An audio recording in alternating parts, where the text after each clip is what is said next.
On voit comment on va à la guerre. Tu vois? Comment on va à la guerre.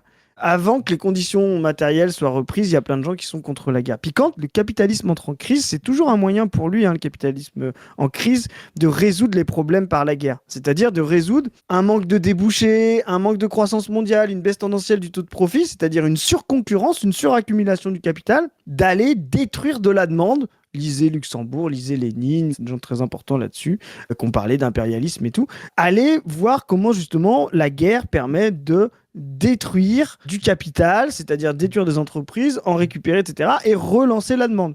Voire même des mutations comme un appareil industriel orienté vers tel type de secteur, je prends les Allemands, l'automobile, qui sont en galère avec la concurrence chinoise, peuvent réorienter leur appareil industriel vers l'armement. Que ce soit le SPD ou que ce soit le CDU, là, qui se sont succédés à la chancellerie, mettent des crédits de guerre. Voilà.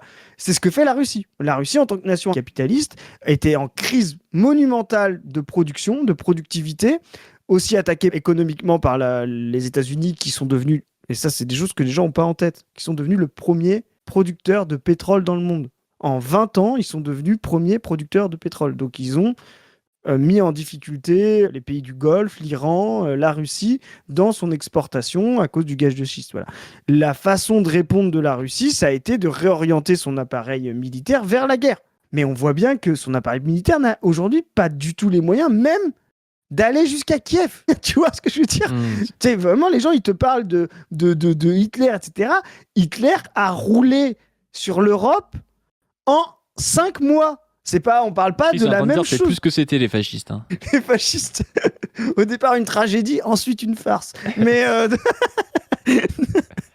pardon, La guerre se tourne mal. fin de carrière, le micro tournait encore. Mais je veux dire, l'appareil industriel allemand orienté vers la guerre du nazisme, c'est monstrueux par rapport. La Russie, c'est la 20e puissance mondiale. Ils ont des énormes difficultés. Ils ont un problème de démographie. Enfin, faut se rendre compte que la Russie est un tout petit pays de l'impérialisme. Ils essayent d'exister avec leur nationalisme, mais c'est tout petit. C'est pas l'Allemagne des années 20, 30, 40 qui était numéro un mondial de l'industrie. Si vous voulez faire une comparaison de ce que serait d'un pays qui a les capacités d'exploser le monde par une crise fondamentale et par son appareil industriel réorienté vers la guerre, ça s'appelle les États-Unis.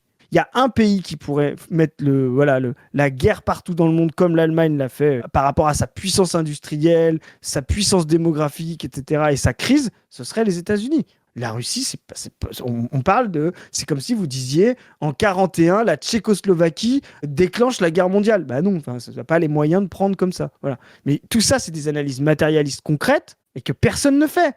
Et après, on vient nous dire, nous, on est sérieux sur le plateau de Backseat. Non, là, vous discutez comme des enfants avec des soldats de plomb, quoi. Là, l'idée, c'est en gros